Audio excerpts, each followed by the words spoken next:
What makes the very smart octopus's way of thinking so different from our own? Author Peter Godfrey-Smith joins us to talk about his new book, Other Minds, The Octopus, the Sea, and the Deep Origins of Consciousness. Perhaps something like 2/3 of the neurons in the animal are not where you'd expect to find them, in the head, between the eyes, but spread through the whole body, especially in the arms. How can we keep up? Technology just keeps making the world spin faster, faster, and faster. Jeff Howe will be here to talk about his new book, Whiplash, How to Survive Our Faster Future. This is an age of very complex systems. There are no strict firewalls. Strength alone is not a wise strategy, but resilience, being able to bounce back from failures and anticipate them. Alexander Alter will give us an update from the literary world. Plus, we'll talk about what we and the wider world are reading. This is Inside the New York Times Book Review. I'm Pamela Paul.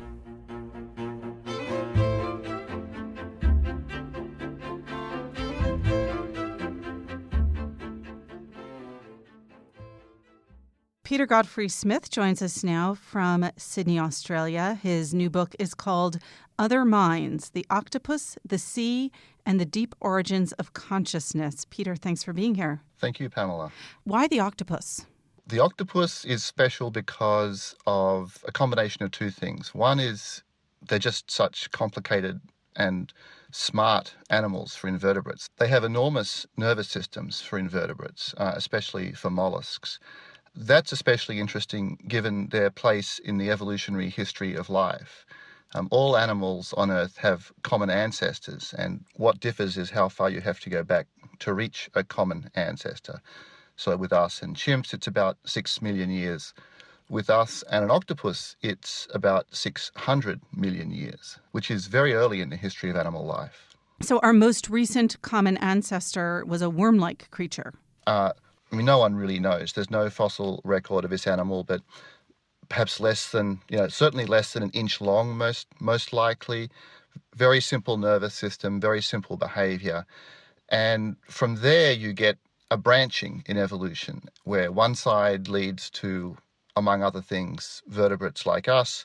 And on the other side, you get lots of animals, the familiar invertebrate groups, many of the familiar invertebrate groups like, insects and things like that. And among that group, octopuses are this weird standout where you have an enormous nervous system.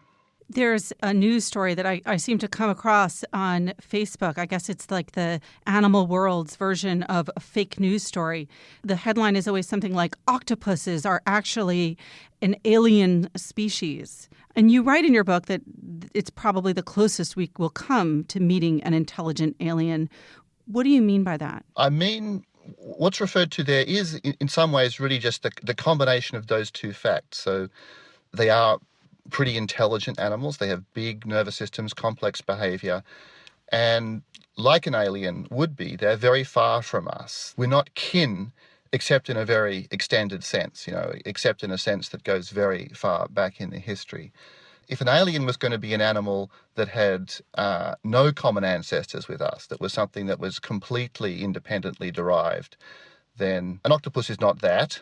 It does have common ancestors with us, but a very long time ago, that's enough time for everything to have evolved very differently. Or at least in principle, it could have evolved very differently down the two lines. In some ways, what's surprising is how much similarity there is. Let's talk about some of the differences first. The way in which their brains are distributed is fascinating. Right. More than half, perhaps something like 2/3 of the neurons in the animal are not where you'd expect to find them, in the head, between the eyes, as you would find them with an animal like us, but spread through the whole body, especially in the arms, and in particular in the upper arms. So you really have to think of an octopus as having a set of different relationships between the controlling parts of the body and the part that's controlled.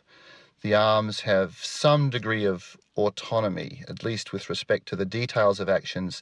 The arms really appear to make their own decisions on where the arm's going to go. You write that they have no real clear brain-body boundary, that they're kind of like one big floating brain body in a way.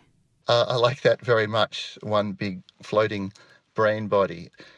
So both your way of putting it and my way of putting it are, extreme formulations of something which I think is an important truth about these animals. So with a human being, you've got the brain inside the skull, and for the most part, with all sorts of exceptions and interesting special phenomena, the brain is working out what's going to happen and making things happen, sending commands through the rest of the body. In the case of an octopus, that distinction between the part of the body that works out what to do and the part of the body that does what it's told is quite different, and in some ways the distinction is made problematic. Most likely, no one really knows about this, but most likely when an octopus acts, when it sends an arm out to do something, and they can do that, they can send a single arm out to do something, there's a combination of control there where the central brain determines that the arm's going to go, this general direction rather than that general direction. But then the arm itself engages in a kind of continual fine-tuning and exploration.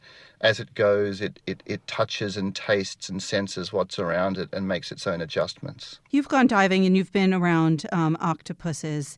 Have you had these kind of arm or hand or body interactions with octopuses yourself? It can be quite disconcerting to watch them. So I remember one particular case where it's often the case that if you set yourself up in front of an octopus den and reach out a hand or a finger, that the octopus will reach a single arm back towards you and will touch you and explore you.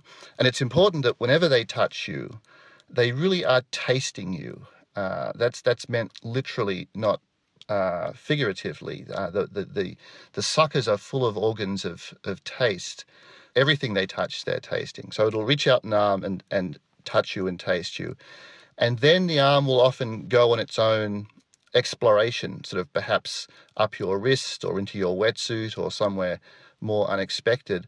My impression is when that's happening, the arm is at least very often making its own micro decisions about where to go. Do octopuses have emotions? There's a photograph in the book. There are these many excellent photos of octopuses in Australia and New Zealand. And the first one is the quote-unquote gloomy octopus. Is he really gloomy? It's such a charming name for them. And the name is derived from that kind of slightly world-weary look that the animals have. Now, I think that it's too much to think that term, the gloomy octopus, picks out some truth about their emotional life. On the other hand, I do think that the idea of emotion is a reasonable idea to apply to non-human animals, including octopuses. A good example, and one that makes a lot of sense in retrospect, is the feeling of stress. I think stress is something which is present in a great range of animals. And with octopuses, you can really see it. When they're stressed, you can tell that they're stressed. It's something quite similar, most likely, in us and in them. So stress and the opposite of stress, a feeling of ease or a sort of relaxed feeling. I think that these are emotion-like states. I would also add curiosity, the kind of sense of curiosity that humans feel, the sort of attentive directedness on an object and a desire to engage with it. That's something that's very characteristic of octopuses. They're incredibly curious animals. They love novelty. They love new objects. If you take down something that's new and brightly coloured to an area where octopuses are active, there's a good chance that it won't be with you when you leave. It will be added to their collection. When you chose to write a book about the origins of consciousness, why choose the octopus as the sort of creature to focus that discussion around?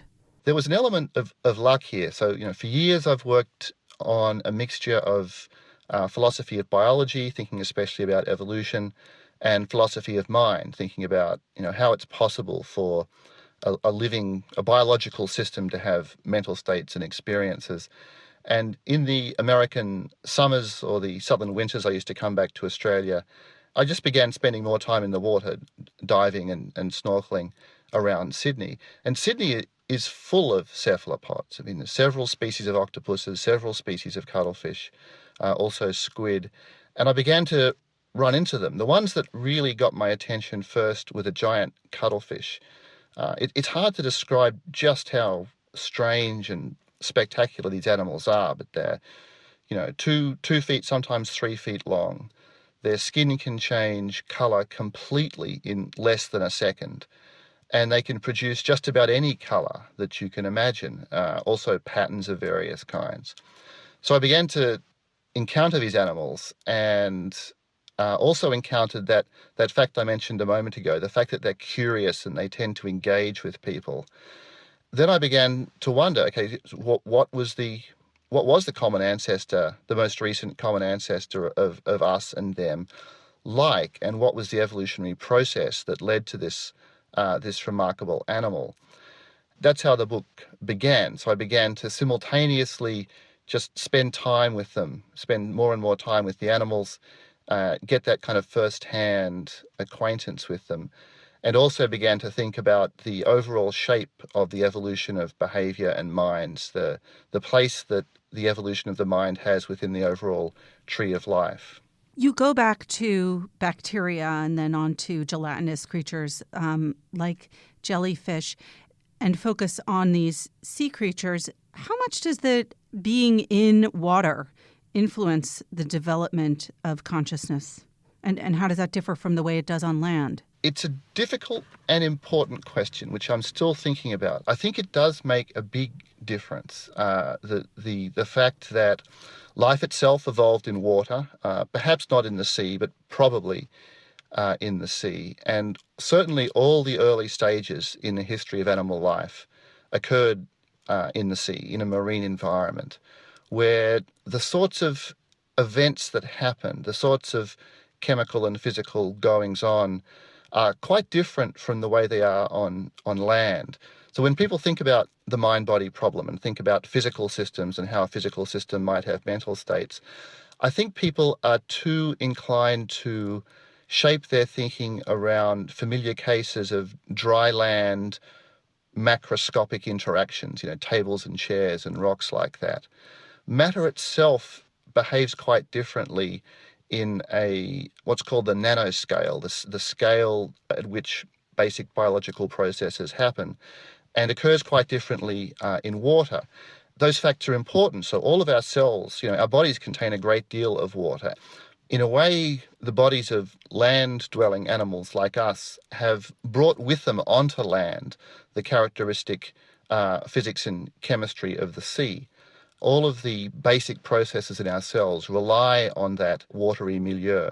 Given that you've spent so much time underwater with cephalopods, could you describe maybe the most sort of interesting or kind of important interaction that you've had with an octopus or a cuttlefish that sort of showed you just how different their way of thinking and interacting with others is from our own? I think that it would probably be some of the experiences with giant cuttlefish and their ability to change colour.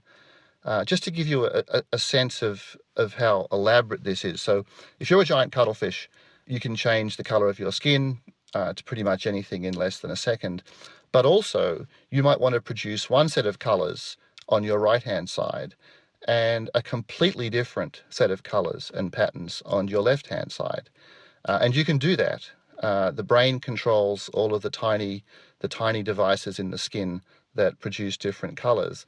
And you can split your skin into what might be a sort of a friendly pattern, perhaps towards an animal of the opposite sex on one side, and either a camouflaged or a more defensive pattern on the other side.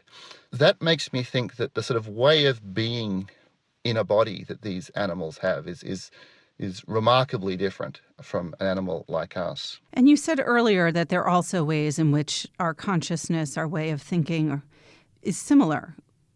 What would be an example of ways in which we think alike? So one of the surprising recent discoveries about octopuses is that they can recognize and remember individual people. This has been discussed in labs and in aquariums in an anecdotal way for many years, but recently Roland Anderson and Jennifer Mather and their collaborators tried to work out whether octopuses in captivity could remember and behave differently towards different individual humans, even when they're wearing the same clothes? And the answer was that they could. That's a very interesting published finding that shows a kind of similarity in how octopuses pick out things or how they track things in the world, that they remember individual humans. I keep coming back to that kind of curiosity and the kind of engagement that they show, though. One event in Australia that I remember in this way had the following form. So I often bring down tape measures and try to measure distances between animals and measure features of the site and so on. And these tape measures are interesting and brightly coloured to octopuses, and they can't get enough of them. They're very attached to them. So there have been a couple of cases where I was able to give an octopus one end of a tape measure and be quite sure it would hang on to it for me while I stretched out the other end and took a measurement. Having done that, the octopus would typically then, I think, hope to get the whole tape measure. They would sort of pull it towards them? Yeah. You have a final chapter in your book is called Octopolis. What is Octopolis? That's a place on the east coast of Australia where the event I just described, the sort of curious and acquisitive behaviours towards things like tape measures are observed. It's a site where octopuses are present in large numbers, in unusually large numbers, so you can have up to a dozen or so of the animals in quite a small area at once. And that is quite unusual. Octopuses are usually regarded as fairly asocial animals. And at this site, octopuses have had to sort of learn to get along a little bit, we think. There's a certain amount of aggression. There's quite a few fights, but there's also what seems to be a kind of navigating of their own aggressive tendencies. There are lots of sort of pokes and jabs and pushes and what often looks like a kind of high five behavior, where an animal will sort of reach up an arm and have that arm sort of whacked by a different animal. Now, we don't really know what that involves. I initially thought of it as a kind of boxing, but it may have some role in mutual recognition or registration of roles on the site. So the site Octopolis is a place where you just get a lot more interaction between octopuses than is typically observed. Interaction of that sort tends to produce complex behaviours. Well, it's interesting. There have been a number of books about octopuses in the last year or two. It's like they're having a moment. Peter Godfrey-Smith is the author of the most recent book, reviewed this week in the book review, Other Minds: The Octopus, the Sea, and the Deep Origins of Consciousness. Peter, thanks so much for being here. It's been a pleasure.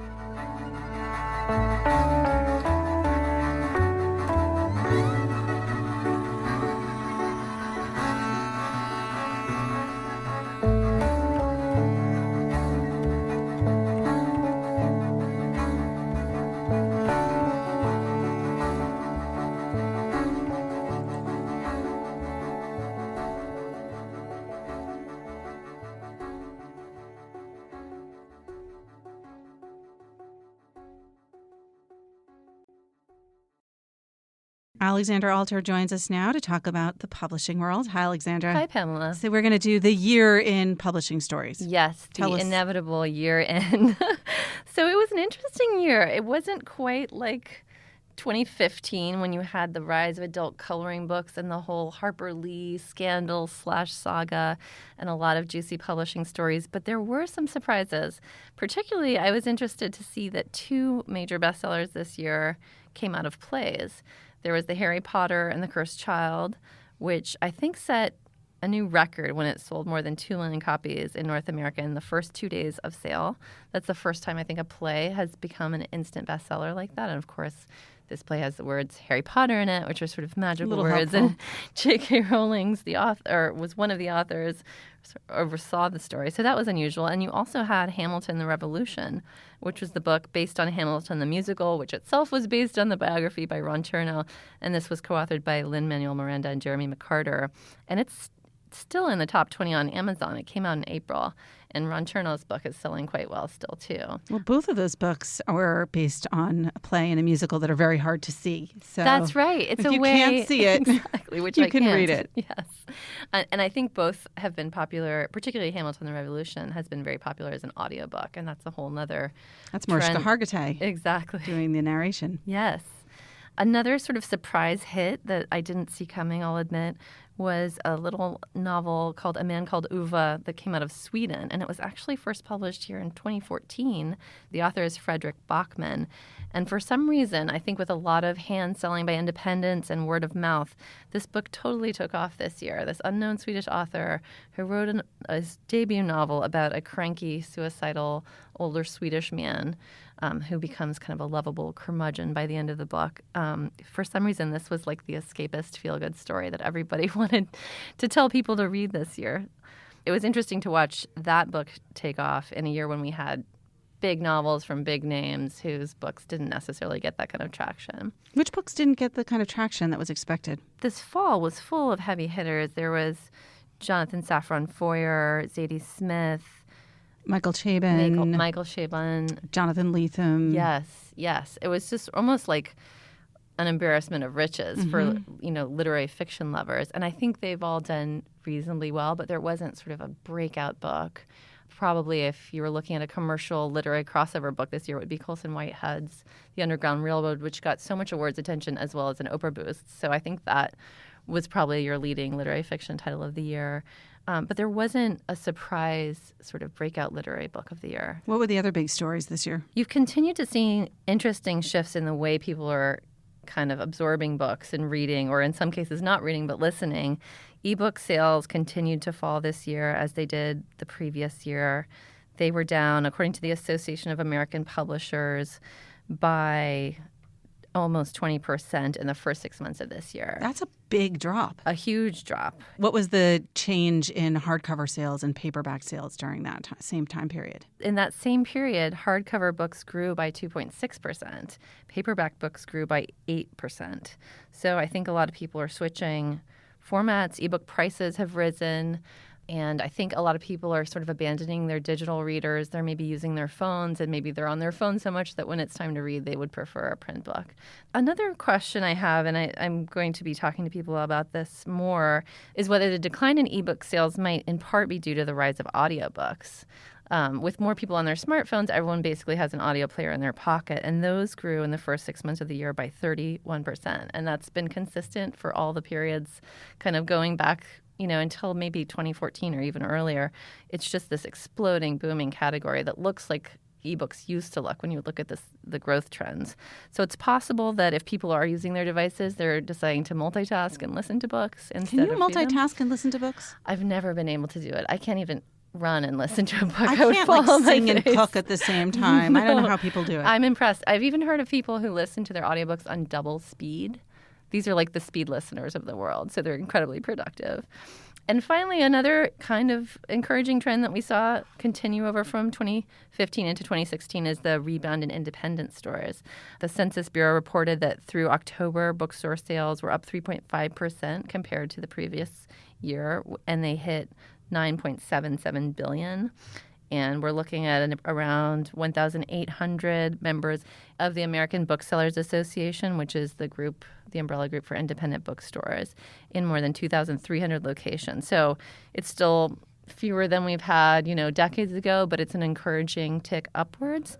And they've also reported higher sales than they've had previously.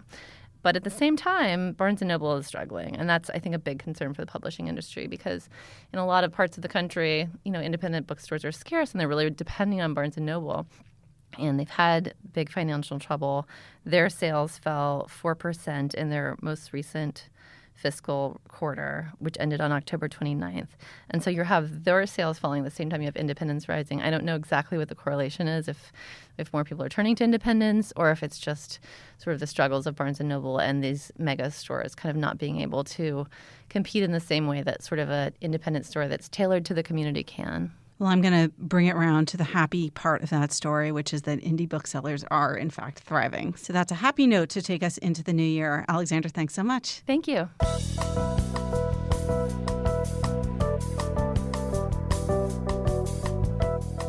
Jeff Howe joins us now. He is the author of a new book, Whiplash, How to Survive Our Faster Future, which he co-wrote with Joey Ito. Jeff, thanks so much for being here. Hi, thank you. This was your first book that you have co-authored with someone else. Your first book was Crowdsourcing. So since Joey isn't here to speak for himself, tell us a little bit about who he is and also what the MIT Media Lab does. Joey Ito dropped out of college his freshman year, proceeded to start Japan's first internet service provider, and then compile a track record of pretty incredible prescience and foresight about almost every aspect of our technological advancement, as well as investing in a lot of companies very early, like Facebook and Twitter. And he came in 2011 as the director of the MIT Media Lab. And the Media Lab is sort of like American Academ's Skunk Works. It's the island for misfit toys where artists who are too sciencey to fit into an art department go, and scientists who are too artistic for a science department wind up. So you have a lot of really brilliant people there, but you've got brilliance at Stanford and Harvard and other departments within MIT as well. With the Media Lab, it's people who truly think differently. So since it was put together by Nicholas Negroponte in the 80s, it has been the home for productively eccentric thinkers. And so you have people working on everything from state-of-the-art prosthetics, really amazingly responsive prosthetics, to brain science, to new types of film.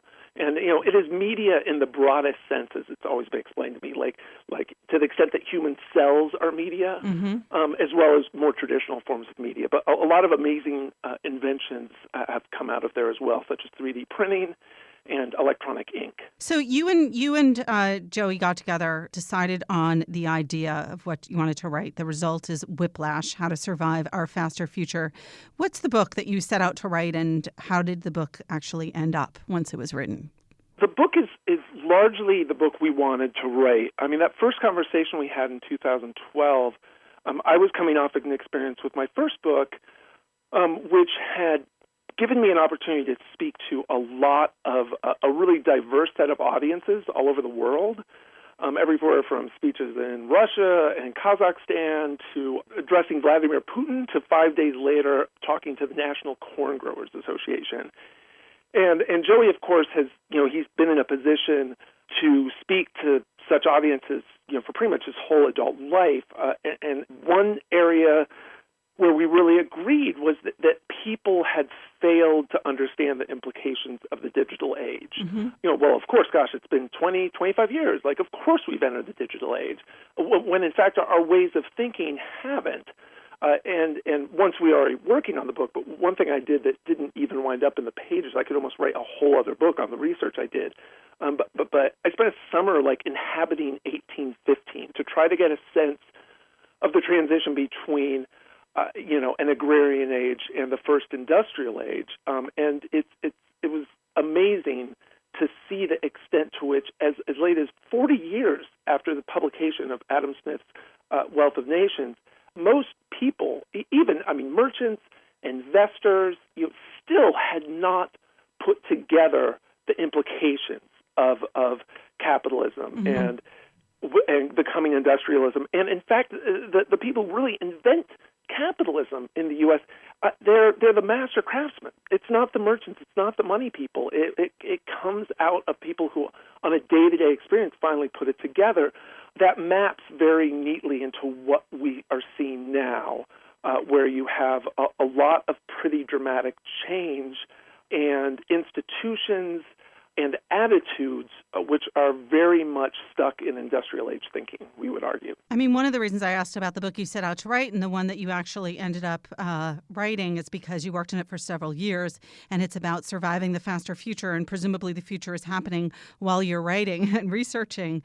Did it feel like you kind of had to keep catching up yourselves with what you were, with the subject at hand? It was amazing. So one of the biggest breakthroughs to happen in our lifetimes happened while we were writing the book, and that was the development of CRISPR-Cas9 gene editing, which, for lack of a more, involved explanation, allows people to program a genetic change almost the way you would program a computer.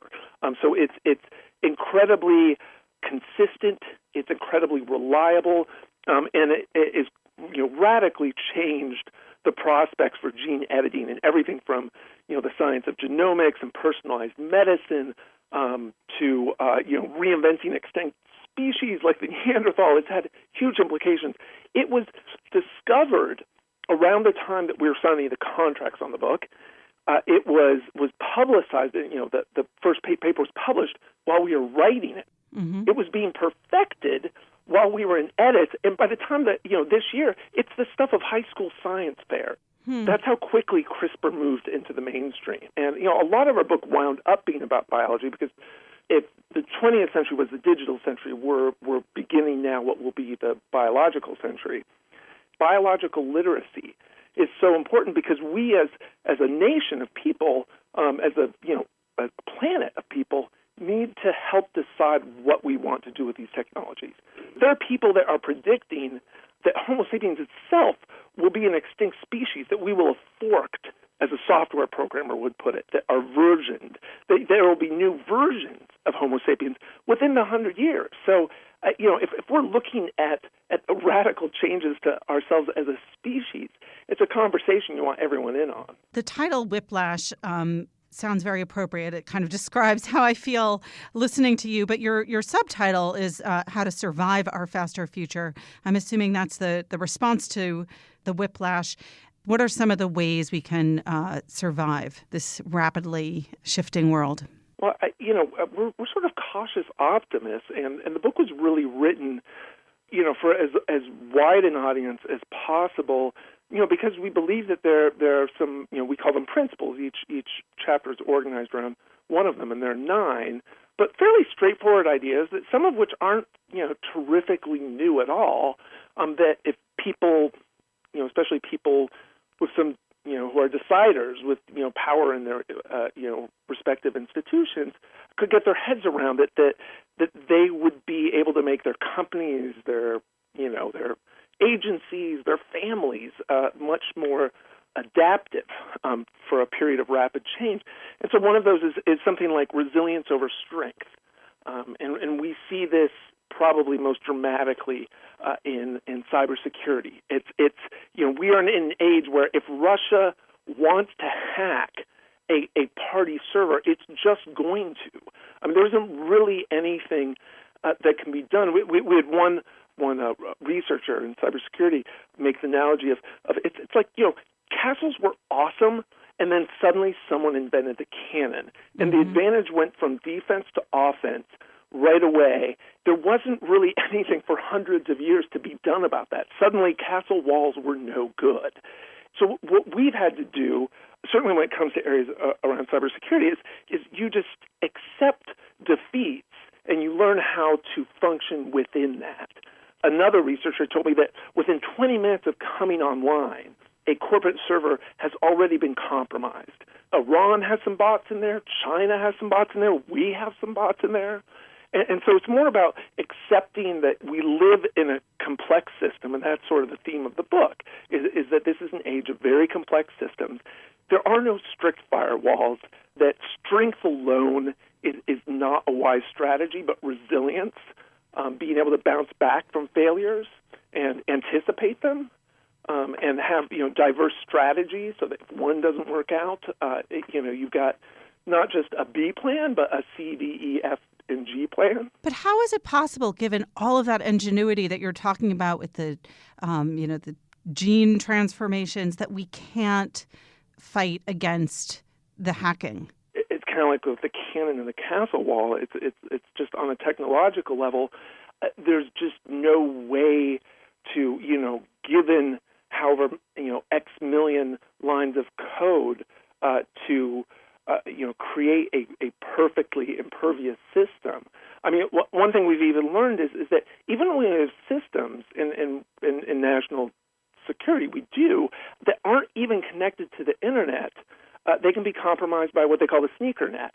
And a sneaker net means that someone gets physical access to a system, slips in a USB drive, and boom, then that's compromised. All right, I'm not feeling cautiously optimistic yet. Let's go to another one of the principles that you talk about, and maybe I'll feel a little bit happier about the world. You have chapters here, pull over push is your second chapter. What does that mean? You no longer need to push out to identify and find the resources you need, but that the network itself will sort of identify the need and provide. And the great example is one from Joey's own life, and that's shortly after the Fukushima nuclear disaster, Joey and some other people in Japan, and with a lot of experience in Japan, identified that there would be a real need for nuclear monitoring. In the old days, you would have tried to convene a set of experts. Where should we monitor? What should these monitors look like? What should they be monitoring? Who will go in there? And that indeed is what the Japanese government was doing at that time. But Joey started a nonprofit called Safecast, or at first it was just a collection of people emailing each other. Just by fact that it had been created in word of mouth, the people who had the right set of skills that were needed migrated to this cause, and literally within days, they had created a blueprint that just about anyone could create a small device to monitor nuclear exposure, and they were being put up all over Japan, and the results being publicized. And in fact, in several cases, they completely overturned what the government was saying. And areas which had been labeled as safe or moderately safe were shown, in fact, to be quite more dangerous. That was all self-organized. There was no single intelligence that had to say, we need this person and that person. The examples that you're giving tend to be a little bit political in nature, and I'm curious, given that you finished the book before the election, and it is, as you say, a cautiously optimistic book, did the election results here and sort of the overall state of global insecurity alter that sense of optimism in any way? It did, I would say. I think if you were to ask the book who would win that election, the book would say Donald Trump. Hillary ran a much more traditional campaign. Donald Trump, in a lot of ways, in his improvisational abilities, his spontaneity, his utter disregard for a lot of political shibboleths, or at least campaigning shibboleths, ran a campaign along the line of the principles, and in some ways exemplifies something you get out of our book, which is people have to stop thinking of technological change, the internet, as this positive democratizing force. Democratizing force, yes. Will that always generate the kind of change we're interested in? Not necessarily at all, as the hacks themselves demonstrate as well. I would say the way it's made me worried, and I really will just speak for myself here because Joey and I have slightly different views, although in broad strokes we're in agreement. We're going to tack further away from an idea of, what some companies in, say, Scandinavia are already getting close to, which is universal basic income. One thing that became clear in researching the book, I felt, was that a great number of jobs are going to be automated. That's going to happen. I mean, there are a lot of things in the book that we say, look, we don't know. If there's anything we know, it's that predicting future was always a mug's game, and it's even harder now. The system has more volatility in it. Many more black swans are going to happen. So we don't know what's going to happen. But one thing we do know is that more and more jobs are going to be automated, and that means more and more money going to the top, even larger disparities between the wealthy, the haves and the have-nots, and some sort of redistribution is going to be needed from any political vantage point. I mean, this goes beyond ideology. This goes to, do we want to live in the Hunger Games or not? Right. And if we don't, we're going to have to figure out some equitable form of wealth redistribution that still provides the kind of incentives that capitalism does, and does so, in some very effective ways, but also provides some fairness to people who are born into environments where they aren't going to have access to health care, maybe even enough to eat. Okay. You haven't entirely made me feel better, Jeff, but you have offered a lot of food for thought here. The book, again, is called Whiplash, How to Survive Our Faster Future by Joey Ito, who is the director of MIT's Media Lab, and by our guest, Jeff Howe, who is the author previously of Crowdsourcing. Jeff, thank you so much. Thank you.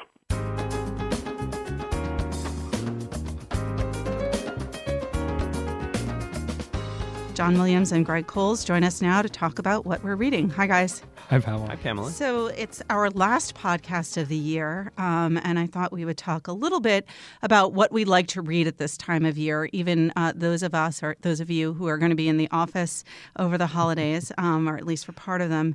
Let's talk about what you like to read at this time of year, end of year, vacation time, Christmas season. Well, being in the office is actually a good point, and that kind of complicates what I like to read at this time of year, because I always still think of myself somehow as a student. I always think of the holidays coming up and, I'll have 2 or 3 weeks off, which is I barely have 2 or 3 days off in the coming weeks. So I'm still trying to wrestle with what I'm going to read in the next week or so. At first I thought about The Magic Mountain, which I haven't read. So I picked these sort of big, ambitious things. Yeah, or... But you need that 2 weeks. You need the 2 weeks. And Mountain. So I think I'll probably end up reading more slender things. But that's what I like to read. If I were a grad student at this time of year, that's what I'd be reading, catching up on the giant classics. How about you, Greg? What I often do, and it has everything to do with the calendar year, that kind of the changeover and taking stock in that New Year's kind of resolutions kind of way, is go back and read the books that are part of the conversation, that have been part of the conversation in the past year or so, that I didn't have a chance to read, mainly in fiction if I was not the assigning editor on them. So one book, I have not read The Vegetarian yet, and I know, Pamela, you really enjoyed that this year, and we picked it as one of our best of the year. I still have not had the opportunity, and so that is a book very much on my radar to get a copy of and to read that. And another one that was one of our 10 best last year is Paul Beatty's The Sellout, and it went on, of course, to be the first American novel to win a Booker Prize in 2016. It did that. So that is a book that I just recently bought and is sitting waiting for me on my bedside table, that I very much hope to read in coming days. I just saw Paul Beatty in conversation with Amanda Foreman at her House of Speakeasy event, her last one of the year. And it was great because, he didn't want to get up there and talk, which is normally what the guests at this particular series do. But he agreed to be interviewed. And the moment he got up there, and Amanda was the head of the Man Booker Prize judge panel that, of course, in the end selected his book as the Man Booker Prize winner.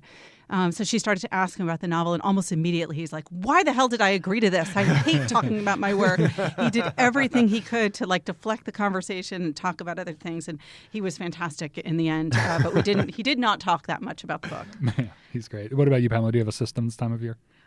I usually go up to Vermont at this time of year and to the same house, and it has this great big fireplace, like one of those fireplaces, very unlike my fireplace at home, where you can throw 50 logs on it, and the room never gets all smoky. It's so cold that it all just flies immediately out. And it's not, my house, so I can just, use up all the firewood. And I generally bring a bunch of books with me. And there's also a great bookstore near there, Northshire Books in Manchester, where I inevitably buy yet more books. In fact, one of the books that I'm hoping to read this year is one I bought at Northshire last year, which was John Williams, no relation, John Williams' Stoner, which I've been meaning to read for years. Last year, I think, or the year before, I read Bleak House, which was, to me, sort of perfect, winter vacation reading. So I read Bleak House. Dickens just feels so perfect for this time of year. I'm not sure if I'll dig into Dickens this year, but hopefully I will come back and be able to talk about Stoner. In just a week. Yes. Happy New Year, guys. All right. Happy New Year to all our listeners, too. Thanks so much, guys. Thanks, Pamela. Thanks. Remember, there's more at nytimes.com/books. Our producer is Jocelyn Gonzalez, and you can always write to us at books@nytimes.com. Thanks for listening. For the New York Times, I'm Pamela Paul.